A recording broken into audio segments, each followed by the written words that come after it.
I think I'm live, everyone. What's up? And here you are in the chat. I finally figured all this out. So I'm going to get started by just saying hey to everybody in the chat. And we got an active bunch already. So Lily Mae, what's going on? Warren W, what's up? Hey, Tina. Lily Mae, getting there slowly, getting set up in Vegas. Pretty cool. Hey, Stu, what's up, my friend? Hey, Sarah. Hey, Saul, how are you?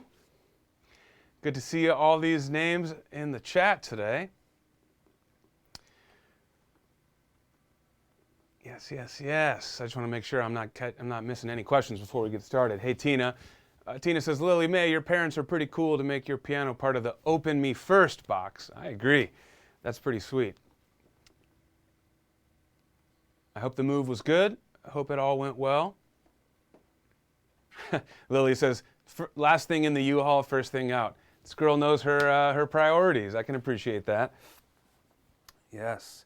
Let me throw my phone on airplane mode so that I can not be distracted for our lesson. All right, all right, all right. Yo, Tina! You want me to let her rip? What would that mean? Maybe this.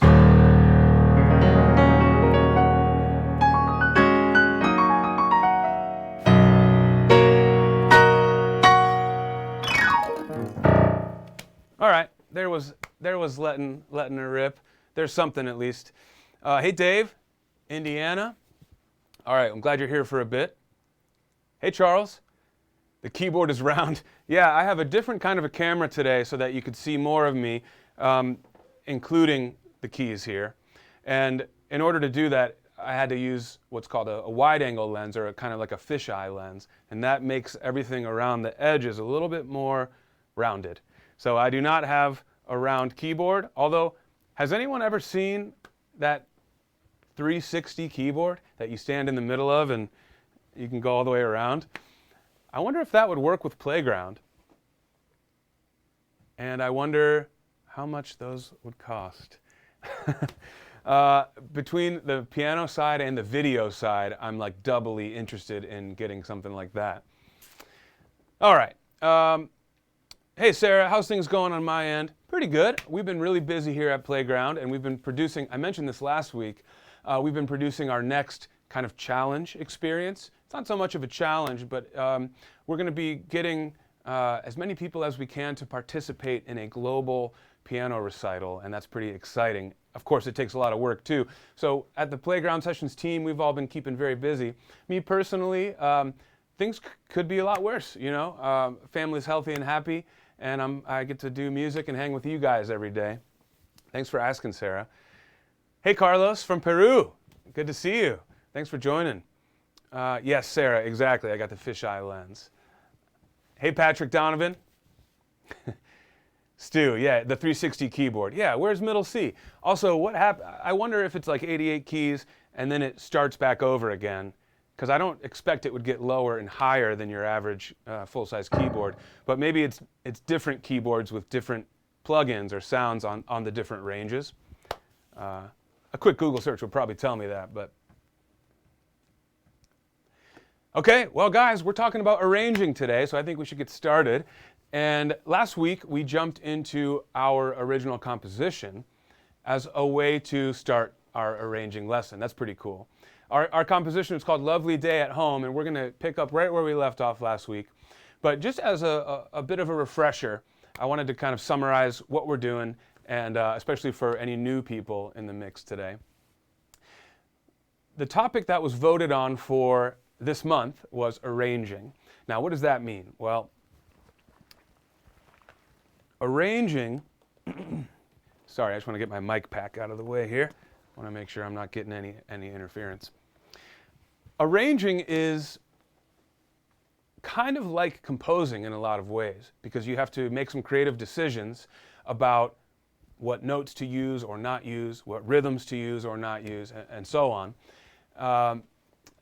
It's not quite as much of that as composition, because with arranging, typically there's already a composed song that you are arranging. So the composition Starting from scratch on a blank page, that's already done when you're arranging typically. But there's a different challenge with arranging, and that's to take somebody else's composition, or even if it's yours, take an existing composition and arrange it for a specific situation or group or difficulty level, and so on. So what we have from our composition lessons over the last 2 months is a 2-page piano composition, and it netted out to be right around the intermediate level. And that was just kind of on accident. That's just kind of how it went down when we were making our composition choices. Now we have that finished composition, and our task now, this month, is going to be to arrange our song for the 3 difficulty levels that we standardly arrange for in playground sessions in the app. And of course, our song and our arrangements are going to be in the app for everyone to download and play for free. That's going to be super fun. But we'll get there. In the meantime, we need to come up with these arrangements. So we're going to take our composition and we're going to make a rookie version, a rookie arrangement of it.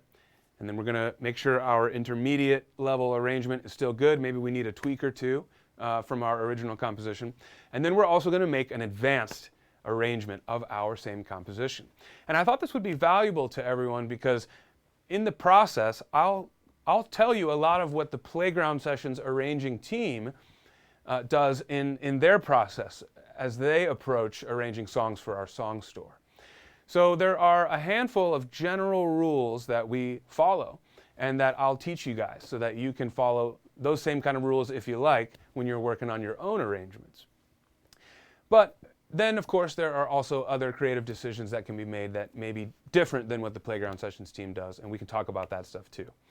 All right, so last week we ended, oh, you know what? I'm seeing a chat that I want to address, and that is from Camille. Camille is saying that you asked about this in the group, but you didn't get an answer. Camille, I know what you're talking about. I think I saw it from a few people asking for the final PDF. Oh, I see it from Stu, actually. Sorry. Yes, 100%. I'll take responsibility. I apologize for the late response here, you guys. I thought that I sent the full score out as soon as we completed it, but whether I did or not, I'm sorry I didn't get your response to your question, Camille and Stu. I can definitely get a PDF out there, and I'll do that tonight when I'm done with this lesson before I go home. I'll get that out to you guys. Just in case it got buried in the mix in the Facebook group. So I'll post it on the Facebook group. And then as we wrap up each of our levels of our arrangement, by the way, for different difficulty levels for our song, I'll also share those PDFs as well, okay? All right. So last week we got into some good space with our rookie level arrangement. And in fact, why don't we shift over to that now? Let's see if I've done this right. So let's go to my next scene. All right, that's the advanced one. There's rookie. Okay, so here's kind of where we ended up with things. Here's where we ended up with things at the rookie level. We were just looking at the A section to start. And basically where we came to, if I can summarize, is that at the rookie level, for Playground Sessions Song Store, and many others outside of Playground use this approach as well for beginner music, and that is to have single notes in both hands. So no chords in the left hand for beginners, okay? So right off the bat, we had a decision to make as arrangers. Okay, we have this composition that has chords. So what do we do for rookies if we can't give them chords, right? Well, we want to boil things down to the essence for beginners, the minimum viable product, if you will, okay? What we want to do is figure out what has to be there in the piano part for rookies for it to sound like the song, and then anything else, for the most part, we just want to get rid of and make it easy to play, make it accessible. So with chords, most often that means boiling it down to the root, or if it's a C major chord, it would be the C note. That's the root, it's the name of the chord. The C chord has C, E, and G. But if we were going to boil it down to its essence and just play a single note to represent the chord, we would play the root, C. Okay? With that general rule in mind, we went through our composition, our A section, and we cleaned up the left hand to be just single notes. Now let me play, actually first I'll play the composition as we had it, and then I'll play through the changes that we made to the rookie arrangement, okay? Here's the A section, our normal composition that we finished last month. Something like this.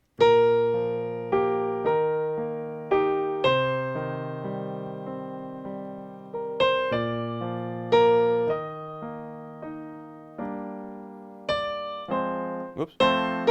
Excuse me.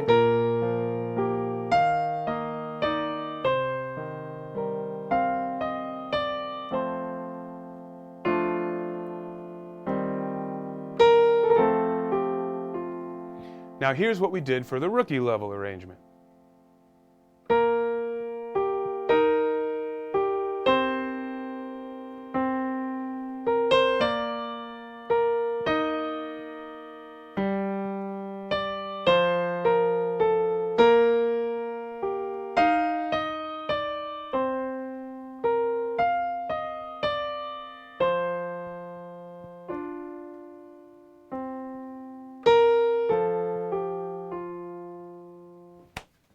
So let me ask all of you, did that sound like our song?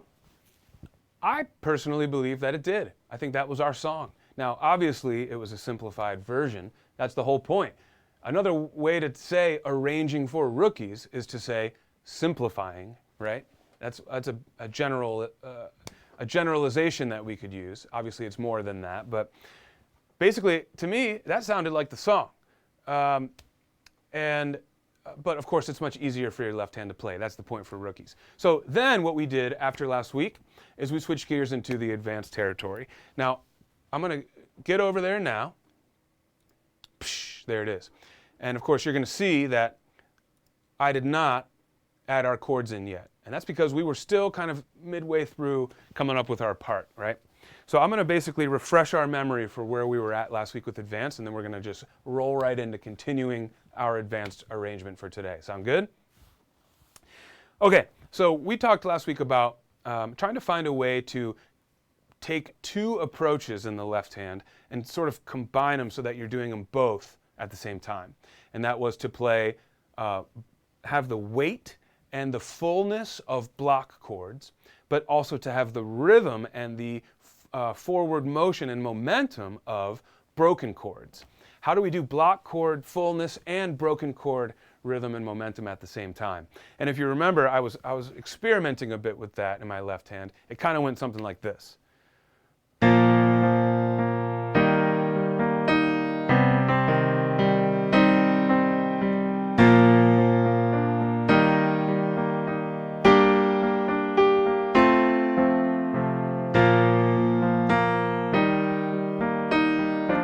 Right? Something like that.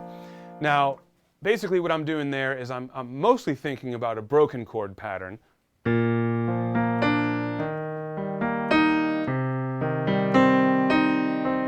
I'm adding some eighth notes in there just to get it kind of more advanced level appropriate. So I'm mostly thinking about that. But on my downbeat of each new chord, at the beginning of my broken chord pattern, I'm actually playing more than one note at once. That's the trick. So I'm basically thinking of it as a quick block chord, then moving on to the broken chord pattern. Something like this. 1, 2, and 3, and 1, 2, and 3, 1, 2, 3, 1, 2, 3, 1, 2, 3, 1, 2, 3. See that? So that obviously requires you to move a lot faster, because instead of moving from one chord to the next and only having to play the first note of that chord for a standard broken chord pattern, instead you have to move and play all the notes in the chord at once, and then start to arpeggiate it. So here's the first chord, B flat, and then arpeggiate. Then you move, play the entire E flat chord, then arpeggiate.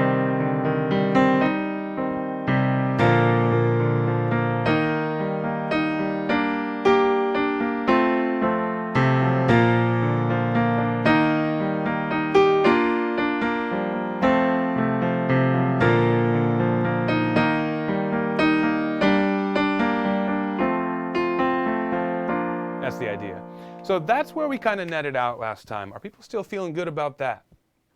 I must ask. Because if so, I'm going to start writing. In fact, let's go ahead and get some of this down on paper. So,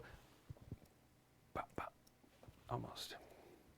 There's my B flat fifth, E flat fifth. Whoops. So for now, what I'm doing is I'm writing down my first, what I'm doing on the first beat of the broken chord pattern. I'll add the rhythms and the arpeggiation in just a bit.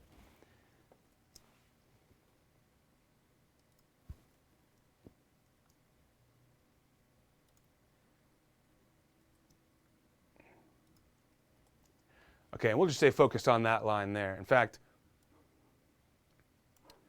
why don't I just zoom in so we're looking at the first line only here.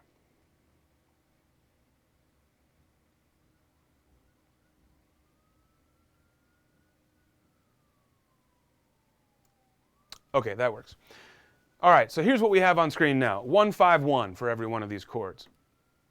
In Rookie, we boiled it down to just the root, right? But in Advanced, we're going to think about this as a wider octave position, okay? So we'll go B flat, F, B flat. That's 1-5-1 of that chord. The E flat chord, same thing, 1-5-1. C minor, 1-5-1. This is just a starting point, but it's going to get us there for now. And I'll leave the other two chords alone at the end for now. And that's the pattern I'm going to write. All right, so 1, 2, and 3. Now on beat 2, I'm playing the third of each chord. So I don't have the third in the chord here yet. 1-5-1, there's no 3. The third of the B flat chord is D. So on beat 2, I'm going to play that. So 1, 2, and 3. Same thing with the E flat chord. I'll put the third in on beat 2. 1 and 2 and 3. All right, so let's write that out. That means this has to become a, come on,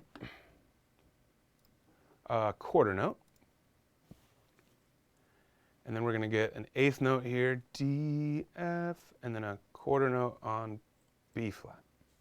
That's the pattern that I'm feeling here for this. And now, as you can see, it's going to start to feel a lot busier in these measures, which feels appropriate for an advanced arrangement, right? Oops.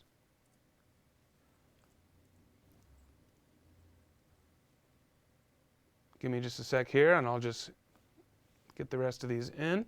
For C minor, we want to have E flat on beat 2. We don't have to change the key or anything or add an accidental because the key signature already has that in there. But it's a C minor chord, so as we play the third on beat 2, we want to make sure it's the minor third, which is E flat. Oh, I just jumped. Let me see if I can get all this back on screen. I always forget my keyboard shortcuts. Is that it? Oh, not that. Not that. No problem. We'll just shrink it down a little bit. All right.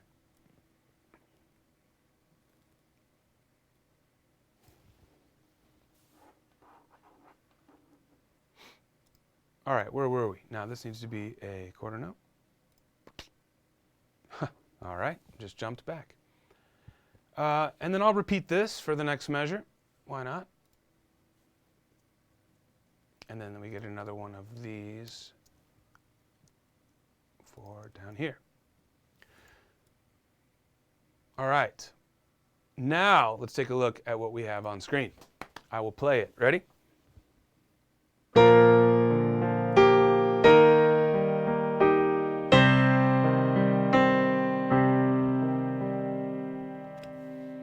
Not bad, not bad. What did I do wrong there? Oh, there's no third in the high octave down here, I see. So we may want to change this chord to continue with a broken chord pattern. And in fact,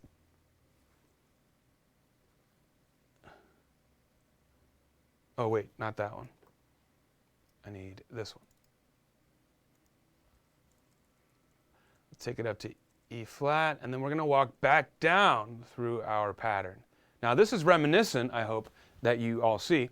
This is reminiscent of our intermediate, of our composition, right? When we got to this first part where we had 2 measures of C minor, we did something similar to what we're seeing here, which is extending our broken chord pattern across 2 measures, up and then down over 2 measures, instead of up, down in 1 measure. And so if we do something like this is kind of the advanced version of that, which is appropriate. So here's what that would sound like.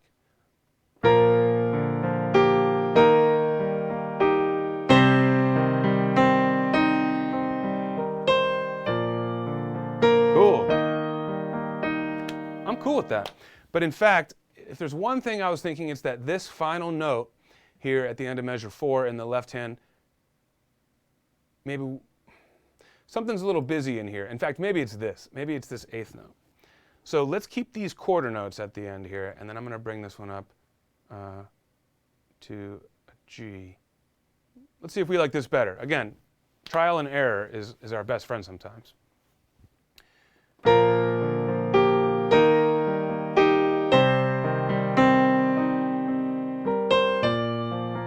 Much better, right? I think that when the left hand is simpler rhythmically, it gets out of the way of the right hand 8th notes that we see at the end of measure 4. So I'm cool with that, and then we keep going.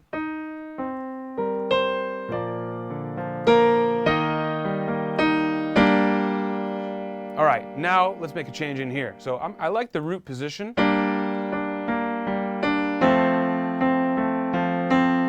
Yeah, that's what we're going to do. Okay, so root position, 1. And then we're going to go to 8th notes, and we're going to play D, B flat, oops, D, B flat, G, D. And then we're going to do the same idea here with the F chord, same pattern. That means quarter. And then up here we're going to do a C as an 8th note. And we're going to walk down through that. And then that C I also want to be up an octave. All right.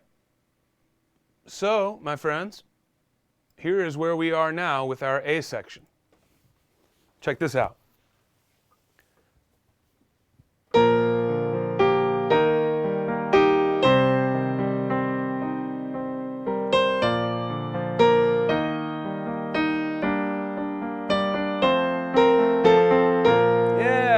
Pretty sweet. Now you might argue again that the left hand is a little bit rhythmically busy in measures 7 and 8, and so it gets a little bit distracting underneath that right hand melody. But I like it. So I'm going to take a second to just peek in on the chat here because it's been a minute. By the way, do you guys like seeing the chat on the screen here? Okay.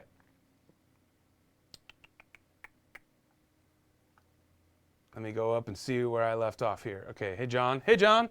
Hey Anne-Marie. Hey Charlotte. Stu, I'd say that it has the core melody components and the left hand outlines the chord using the root notes. So Stu's referring to the rookie level arrangement. That's all we can hope for. I mean, I think that most songs, when boiled down to their essence, can still sound great at the rookie level, especially if you're a rookie. Don't forget about that. If that's your appropriate level and you go in and you learn it and you play it, it's going to be very satisfying. And so good. If we've got the essence, we're good to go. Sarah says, wait, don't let me skip any here.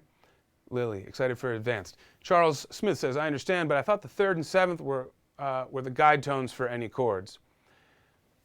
Charles, great point. Let's talk about that for a minute. There are important notes in every chord, and there are more than one. When we talk about defining tones within a chord, this is a great point because the 3rd is often the most important note when we're trying to determine whether a chord is major or minor, for example. So let's let's say I played a song that switched between major and minor chords, and the melody was this. The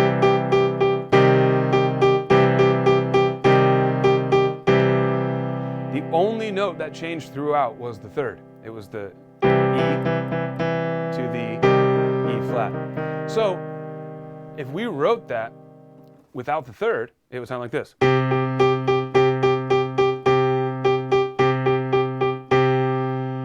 And that does not really capture the essence of that song because you're missing the major and minor change, okay? Now, if that was our song and we were arranging it for the rookie level, I would suggest we do it like this.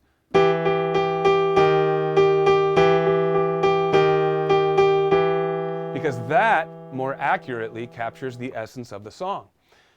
The root was stagnant throughout that, just a C, right? So we don't need to even express that C, really. We can one time maybe, and then go back and forth between the thirds.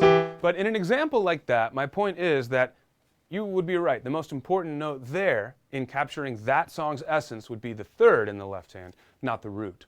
However, it is most often the case, especially with pop music, with rock music, standard traditional harmony music, it is often the case that you're in a key, at least for a period of time. I'm in the key of whatever.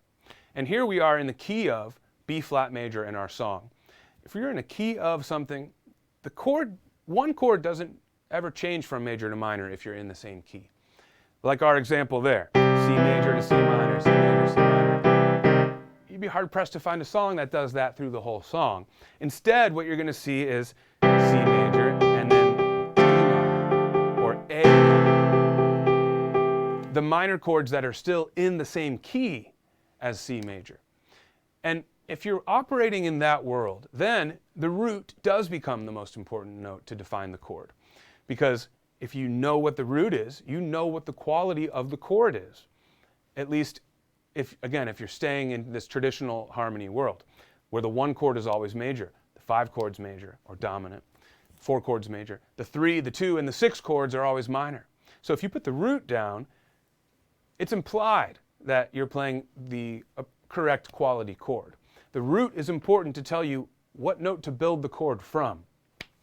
Now, also, you will often hear in the melody the third or the seventh represented. So if you've got the third and the 7 already in the melody, and you don't always have it necessarily, but many times you will, then you've got that. And then in the left hand, it's important to have the root represented.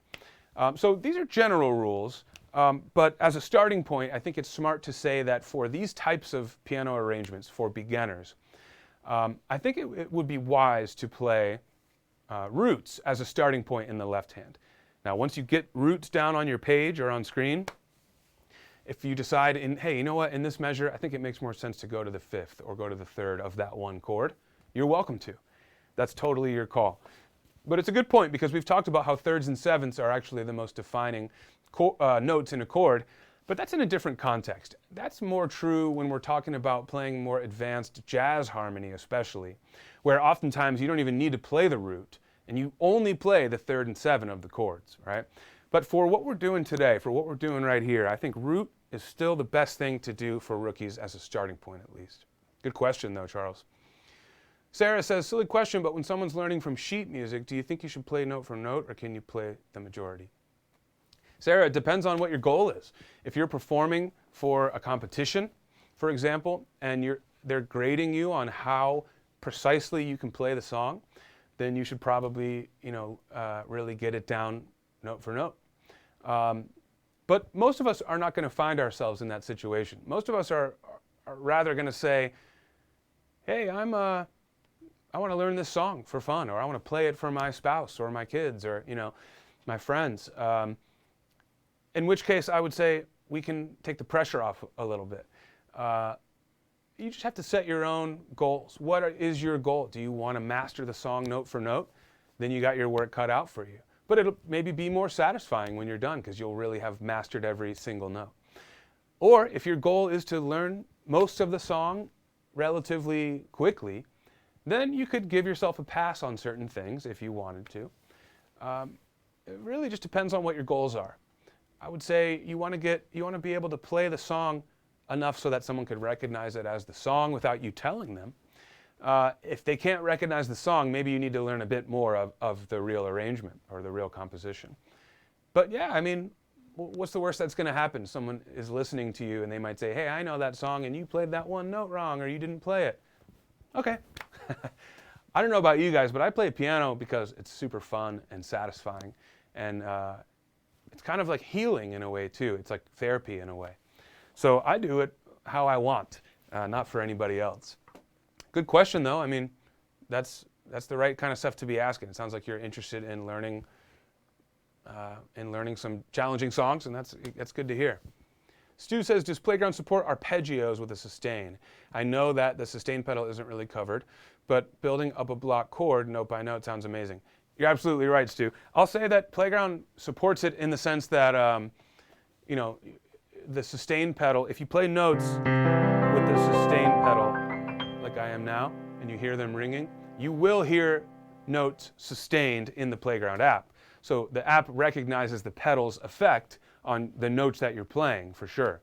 Now, there aren't any lessons per se that grade your use of the pedal. Maybe in an upcoming version of the app, that could be pretty cool. But no, we don't have anything like that. But you can use the sustain pedal, and you'll hear it in the app. And so what Stu is talking about is playing, arpeggiating through a chord with the sustain pedal. And that's a good point, Stu, because as I play what I've written here for our advanced arrangement in the left hand,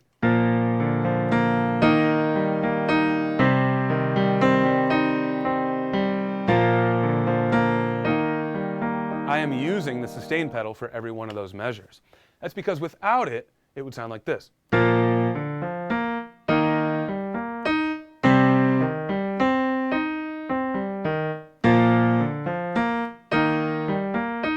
Doesn't have the same effect, right? It sounds a bit jarring. Bam! And then bum, bum, bum, bum, bum, bum. That doesn't work for me as much. When we use the sustain pedal within each one of those chords, then our first full block chord can ring out through the rest of the measure as we continue to hold the pedal and play through the broken pattern. So again, I'll show you now with the sustain pedal. Same exact thing I just played. Still going. Much more smooth and rounded, right? Now when you switch chords, you want to pick up the pedal when you push the new chord down, and then push it right back down again. Up, down. Keep it down because it's the same harmony. Now ready? Up, down. Up, down. And have it down while you're playing the remainder of the broken pattern. Sounds really good, right? And you could really have fun with that as an exercise at home as well, if you wanted to, by taking the arpeggio all the way up and down the keyboard. Sometimes I'll play octave roots, there's the roots again, in my left hand, and I'll just arpeggio up and down through chords. So let's say key of C, I'll play C octaves. Maybe I'll add the fifth too. And I'll go.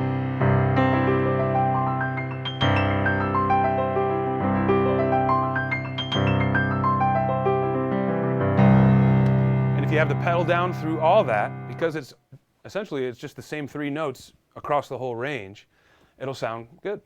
But the key here is, of course, to remember that when you change harmony, you want to basically get rid of the old sustained sound and then push it back down again to capture the new harmony's sustained sound.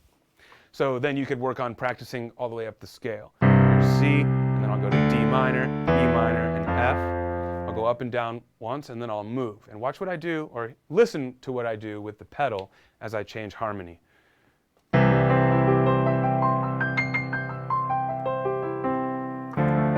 Up and back down for that.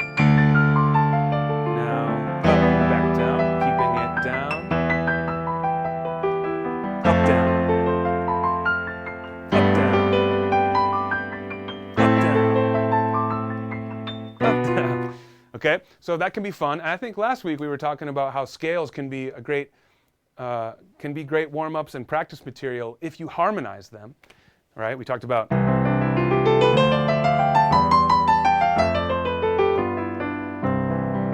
something like that. Well, arpeggios work the same way.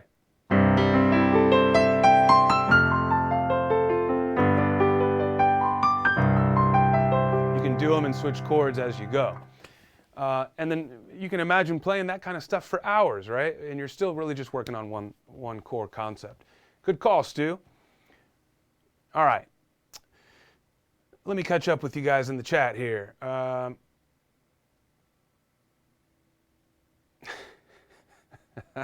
Charles, that's funny. Hold on, let me back up here a sec.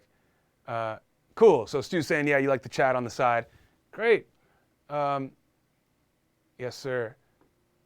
Tina, I never thought about simplifying those songs that I love but are above my skill level. You'll be busy this weekend. Oh, I'm so glad to hear that. I'm glad to have inspired you. Now you're an arranger, right? When you go and look at a song that you want to learn how to play, but it's a little too difficult, maybe in the left hand, if you want to become an arranger, simply analyze, figure out what the root of the chord is, and play the root instead of the full chord. And there you go. That's one way to do it. Good stuff. I'm glad to hear. Yeah. Okay, Charles, I see. I'm catching up with my previous conversation now. You're saying, yeah, you were thinking jazz. So good call. You're exactly right with the third and sevens there. Good question again. And your evil twin overuses the pedal. That's funny. It's crazy how much the pedal can become a crutch for us, right? Especially if we like to make up stuff. Oh, this sounds pretty. I'm going to kind of do this. And you kind of collect the notes that you know sounds good with the pedal. If you're used to practicing like that, and then you don't have a pedal one day for some reason, your pedal breaks, or you're playing on someone else's keyboard that doesn't have a pedal, you might all of a sudden feel like you can't do any of your tricks, that you don't sound as good for some reason today. And we've all been there. And so I was told in my college lessons, when I started taking stuff really seriously, that I was using the pedal as a crutch. And my teacher was totally right. And so I had to practice for a while without any pedal. I had to like hook my right foot behind my left heel as I played, and until I got comfortable with that. So that might be a good thing for any of you to try as well if you're feeling like you might be overusing the pedal. Just take yourself out of your comfort zone and see what happens if you can't use it at all. All right, what else is going on? Yeah, so Sarah, so yeah, with classical music, typically that's the realm where you want to do things exactly right. But even exactly right can be subjective when it comes to a lot of these classical pieces that we think of as, you know, classics that have been around for a very long time. Like someone mentioned Bach earlier, or Beethoven. A lot of that stuff. Most of the time, those guys were writing on, you know, shorthand scores, trying to capture their ideas in sloppy penmanship, and they often did not write things like articulation markings or dynamics or expression. Often that stuff was added later when the music was published for people to learn, okay? And so, you know, you can imagine a world where publishers are adding their own interpretation of the composer's composition. You can also imagine hundreds and hundreds of years of performing a piece. There have become sort of like the standard ways to perform it, and maybe we're further away from the composer's intent than we even think. So all that is to say that who's to say what the right answer is, right, for a lot of this stuff. Now, if you're playing a modern composition, the composer will probably tell you, no, here's what I meant. But yes, in general, the classical world tends to want to be more literal on the score. So whatever the score says, that's what we do. And there's a lot of skill that goes into being able to do that, no doubt. With pop music and with improvised music like jazz and whatnot, not so much the case. In fact, in jazz music and blues, often the wrong note can be celebrated or used as a launching pad to go into a different direction that then makes that wrong note actually right. So I know that can seem a little bit weird, but that's actually the reason I've gravitated towards jazz music instead of classical in my own life. It's because I thought, you know what? In classical, there's a million ways to get it wrong, and there's like one way to do it right. In jazz, there's almost, you know, a million ways to do it right, and only a couple ways to really do it wrong, and even then, it's subjective. Now, I'm not meaning to bash anything on the classical side in any way. I don't think I'm doing that. I think that both are valid, you know, two sides of a musical coin here. But yeah, it's interesting to talk about the differences too. I'm just checking in on the chat here. John Sandlin's asking if there are arpeggio lessons in the Playground Sessions app. I believe there are. I believe there's one arpeggio lesson in the boot camp. If not, I can tell you that we have a list of stuff that we are planning to produce for the boot camp with David Sides himself. If we don't have one in the boot camp now, I promise that's on the top of the list. But here's a quick shortcut to turning any chord into an arpeggio.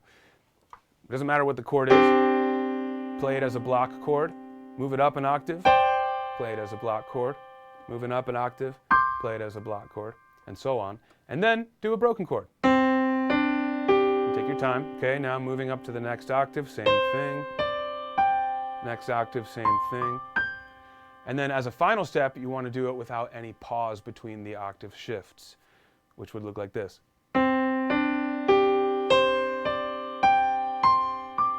And then you want to work on your speed. Okay? Hey, Andrew. Oh, that's funny. Andrew knows my piano teacher from college, too. For those who don't know, Andrew and I went to the same music school, actually. But he's a bit younger than me, so we weren't there at the same time. But we had most of the same teachers. And my piano teacher in college was a great player named Rock Wehrman. Shout out to Rock. And that's funny. I think Andrew also took piano lessons from him. And he says, Rock hates the pedal. He told me the same thing. It's funny. I know you're kidding, Andrew. Rock, he obviously didn't hate the pedal. The key here is the balance between using the pedal and when to not use the pedal. And with me, if you guys don't know already, it's always going to come back to an appropriate, moderate balance. In all things, is what I strive for. So I mentioned that I gravitate more towards jazz, right, and improvising, but that doesn't mean I'm still not working on my reading and learning how to play, stuff outside of jazz too. It's because a well-rounded, balanced skill set is something to seek, I think. And so the same goes with the minutia within each of the worlds that we're trying to work on. So, for example, as I work on my my pedaling, how do I find a good balance there? Well, I want to use it when I should use it, and I want to obviously not when I shouldn't. And then in the gray area in between, I want to make balanced judgment calls, right? I think that was the lesson from Rock there, is not to overdo it. And it was a good one because it's been probably 10 years or more since college for me, and I'm still talking about it. No, Stu, unfortunately, the Rock, Dwayne Johnson was not my piano teacher. He was all booked up, so I had to settle for someone else. Wouldn't that be funny? I wonder if he plays piano, the Rock, and if he would be down for playground sessions. Anybody want to tag him? Hey, Laredo, how are you? Laredo says, I trust that all of you have been and are keeping well. I'm glad to join all of you for the lesson with love, all the way from the city, Johannesburg, in cold South Africa. I always love reading your messages, Laredo, because I feel like you're just really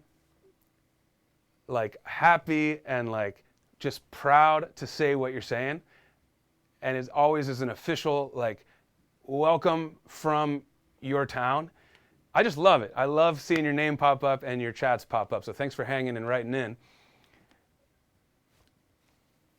Sarah, that's funny. Yeah, I've heard that before. Yeah, you always say jazz is the excuse for playing the wrong notes. I've heard that. And again, not totally wrong.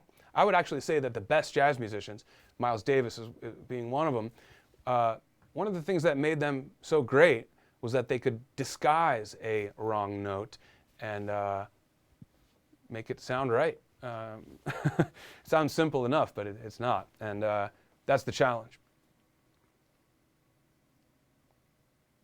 Yeah, Charles, you're saying classical players are beasts when it comes to scale runs. You're absolutely right, because they're practicing that stuff typically more than the non-classical players. Tina says, I have a bad habit of using the pedal while I keep the beat.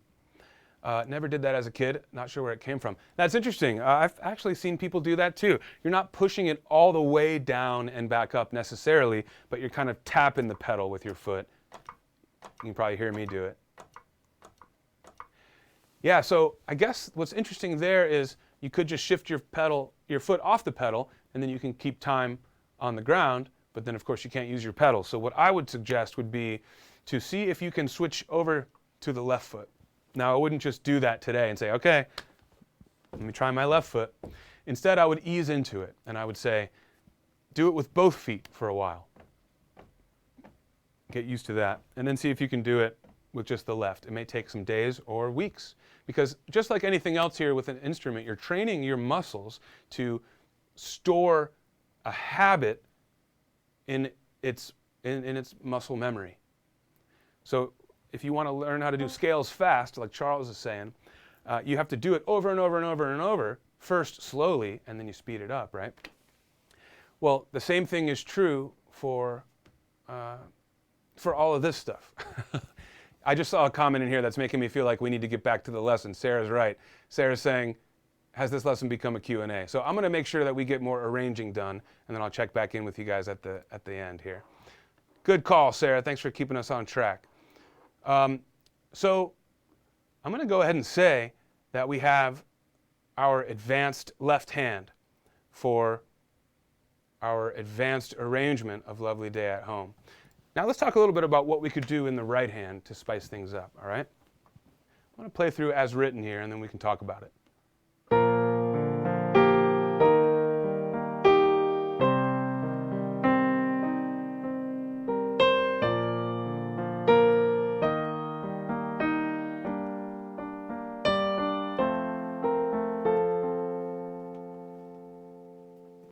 All right, so right off the bat, I know that a good thing to do for right hand melody in advanced, one of those stock options that you know you can call upon as an arranging trick, is to use octaves in the melody.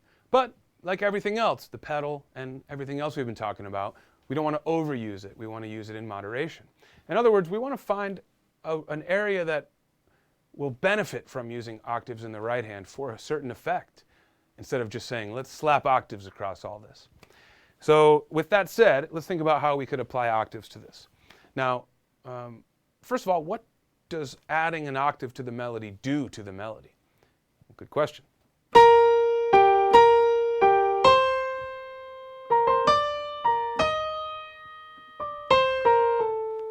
Obviously adds a bit more volume. We're now playing two notes at once instead of one. It's going to add range. Whether you add the octave below or above, it's going to spread it out. Now that's actually a good point. Whether you add it below or above also is a creative decision to be made too, right? Typically you'll add the octave above what's written, and most of the time that's probably due to practical reasons, such as, you know, maybe the left hand is already coming up to where the right hand would be if you added the lower octave. Right? You don't want to overlap the hands.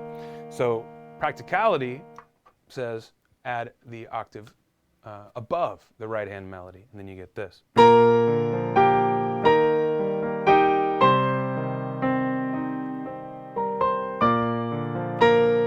Whoops.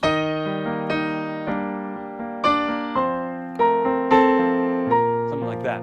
So what I love about octaves in the melody, and maybe I overuse them, but what I love about it is it helps the melody to sing out over whatever else you're playing underneath. So as soon as I start to get a little bit too busy in the left hand, and arguably, looking at what we have on the page here, the left hand's way overpowering the right hand, just in terms of notes and rhythms. So arguably, we might already be at this place now where the right hand is at risk of being drowned out by the left hand. Right? Let me show you what I mean.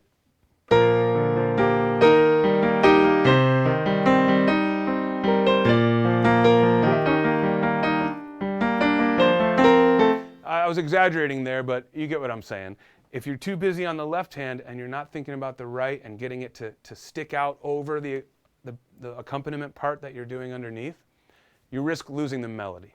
And that's a big no-no, especially for arrangers. You can't arrange something so that the melody gets buried. That would be a big mistake.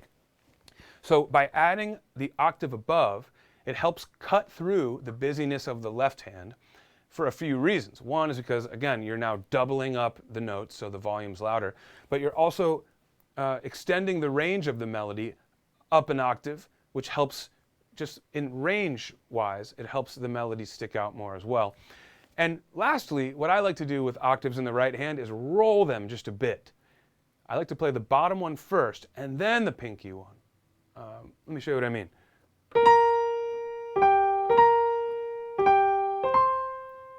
It's subtle, but it has this effect. Well, how would I describe that effect? It almost is like a slapback delay, but it just sort of adds a little bit of a rhythmic accent to it. And the second octave, the higher octave, sort of, it comes in on a slight delay, which helps, again, it helps it stick out from the busy left hand. So I wouldn't do this all the way through, but I'll do it now just to show you what it would sound like. I'll do it on every melody note. It's not how I would normally do it, because again, balance. But that would sound like this. Oh, I'm adding a lot here to each time I play through. Okay.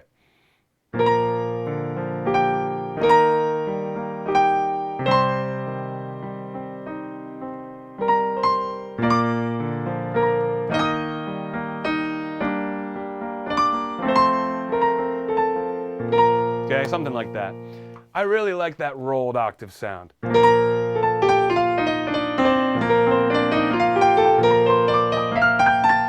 you could practice it that way too, just going up a scale or whatever. But again, I wouldn't do it like that all the way. But that's just some of the things I love about the octave melody in the right hand. So if I was going to do this, I might decide to start the melody single note. Okay, we're establishing the melody for the first time here. So let's just let it be.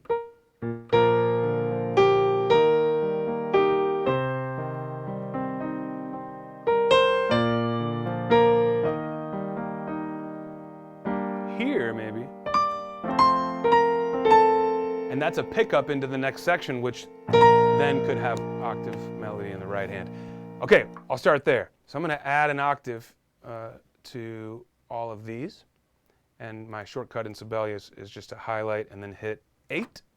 And that adds an interval of an eighth or an octave. Check this out. Now that right hand part's looking a little bit more advanced. Now, the other thing we talked about last week, which I thought was pretty cool and a fun conversation, was a double note in the right hand underneath the melody. Briefly, I'll refresh memories here. We said that when you establish what key you're in, it doesn't matter what key, you're in X key, okay? Then you know that in the melody underneath, or excuse me, in the right hand, underneath your melody, you can play the fifth scale degree, pretty much under any melodic note, and it'll sound good. It'll kind of be like an extra harmony note that you're kind of helping out the left-hand chords underneath your melody. You can do it over any of the chords. And by the way, here's your first pop quiz question of the day. It's probably going to be the only one since time's flying tonight. So, who's ready to earn a free song credit? Here it is. First correct answer wins. I said that you could add the fifth scale degree underneath the melody. I also said that there was another scale degree you could add in addition to the fifth. Was it the second, the third, the fourth, the sixth, or the seventh, I guess, or the root? What was that other note that I said we could add in the right hand? Okay, I'm going to come back to the chat in just a second for that and see who won.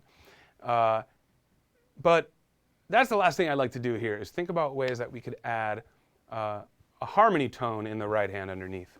So again, for now, I'm going to leave the opening 4 measures intact for now. And I'm going to see if I can maybe we'll do it here. So the fifth scale degree in the key of B flat would be F. So I'm going to add an F underneath that.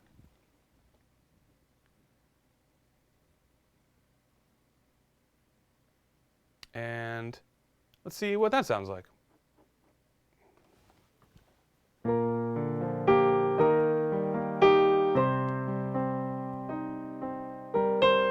Up.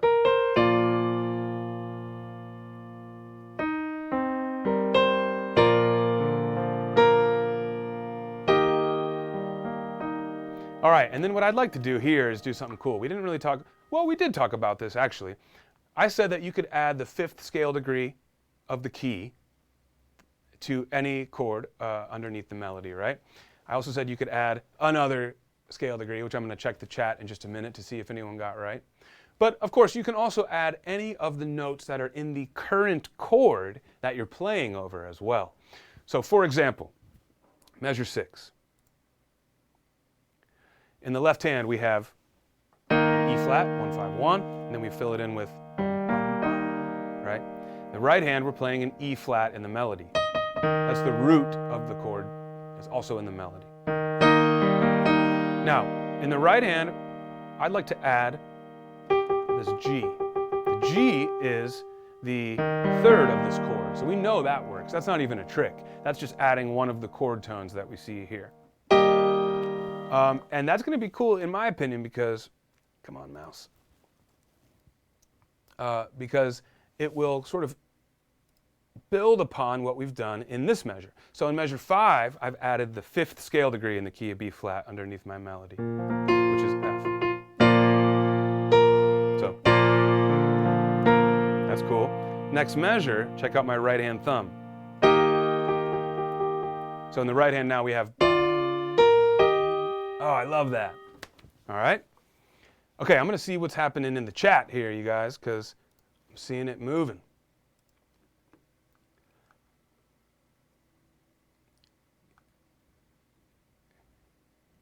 What?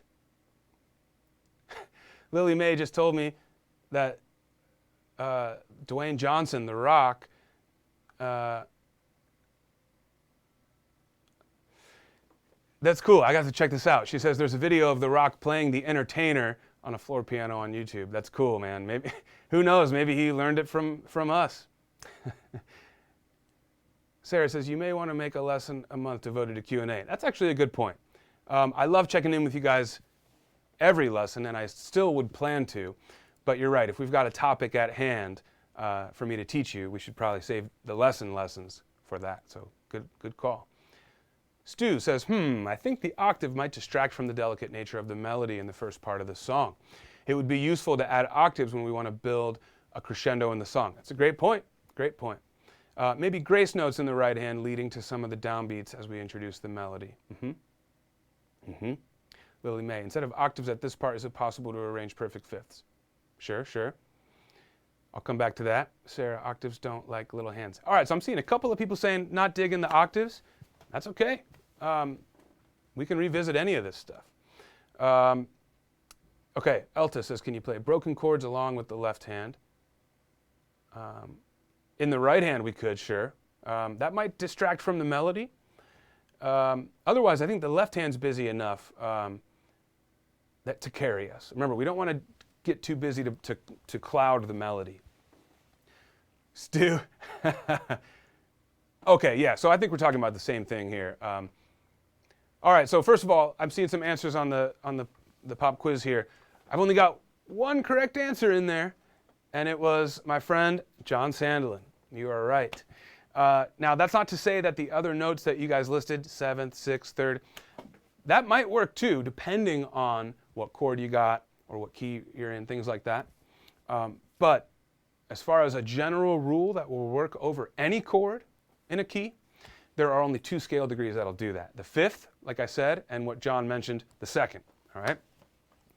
And again, I can show you that. So the 5th and the 2nd in the key of B flat are 1, 2, 3, 4, 5, and then 1, 2, F and C.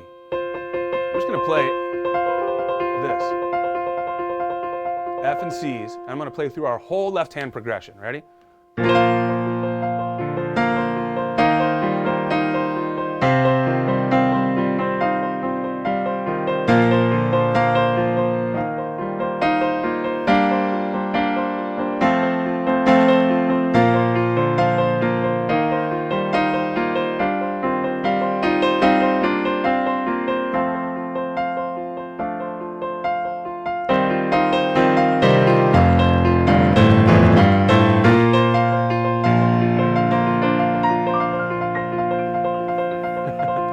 Any chord in the left hand in that key will sound good if you're playing the 5th or the 2nd of that key in the right hand. And of course, that means it will work under the melody too. Now, occasionally you'll run into an issue where you might be too close to one of those notes with your melody, and it doesn't sound the best to voice them together. But technically, the harmony note still works, okay? Good job, John. So there's your free song credit, my friend. I hope you enjoy that. All right, so let's go ahead and wrap up where we are in advanced here. I'm hearing some people saying that the song's too delicate for octaves, or it's hard to reach octaves. So a couple things. If you yourself can't reach it, that doesn't mean that it's too wide to use in your arrangement. Because remember, as an arranger, you are not, it's not a given that you are the only one that's going to perform it.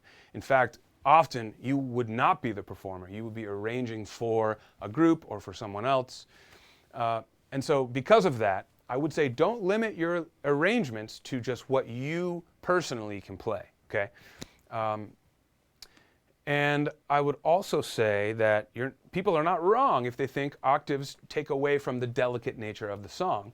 But I would say first let's consider the dynamics, the intended dynamics. And arrangers can change dynamics as well. So if we have pianissimo octaves, I promise it'll still sound delicate. So that might be like this.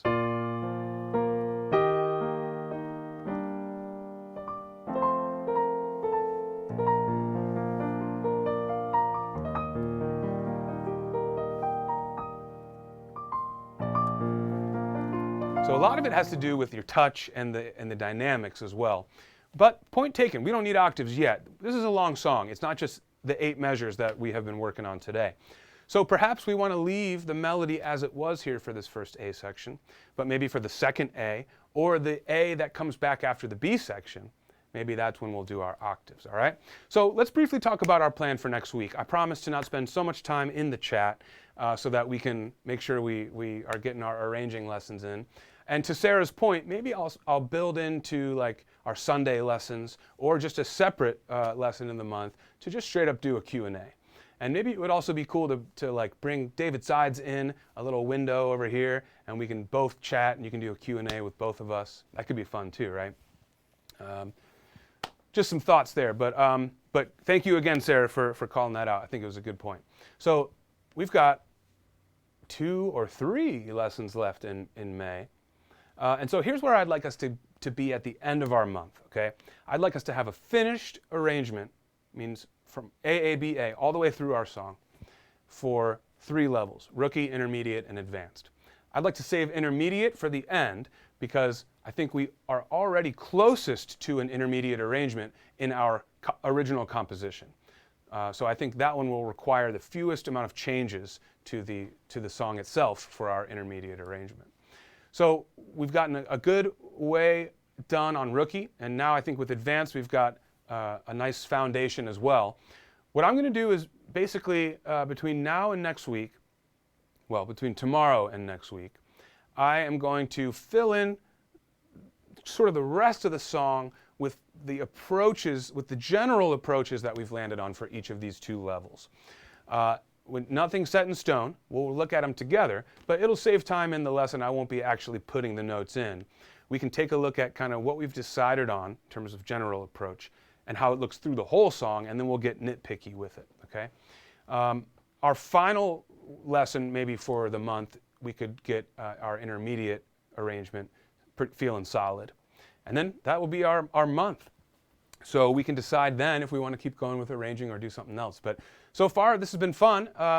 Thanks, everyone, for participating and for hanging out. Let's see here. I just want to check in one last time on the chat before I get out of here. Sus2 arpeggios. Yes, sir, Stu. That's a good one. Sus4 arpeggios are fun, too. I also like a chord that's all fourths. So like C, F, B flat, and then arpeggiate that. All those different sus sounds too. Sarah, can you pivot notes to play the octave? If you can't reach a full octave, then you could actually really try to lean into the thing I was talking about, where you roll it and you play thumb first and then pinky.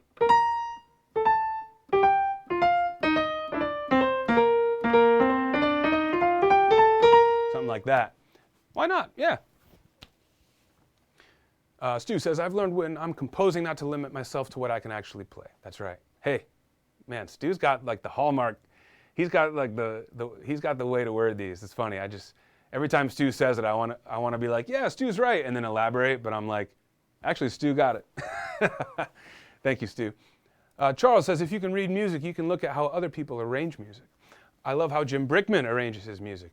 John Lennon was the master.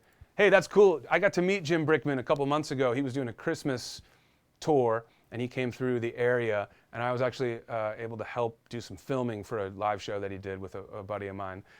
He was super nice, great player, and you're absolutely right, Charles. It's a great point. I mean, I'm always talking to you guys about ways you can still be practicing your musicianship even when you're away from the piano. We talked about flashcards, if you're taking the subway or whatever, public transit, studying or practicing like, finger pattern stuff on your knee, whatever. That's another great point, is something you can do away from the piano, is you can analyze music. If you know a song, you know how the song's supposed to go, and you see somebody's score, their arrangement of it, you can study. And in fact, that's what we did in college for studying arranging.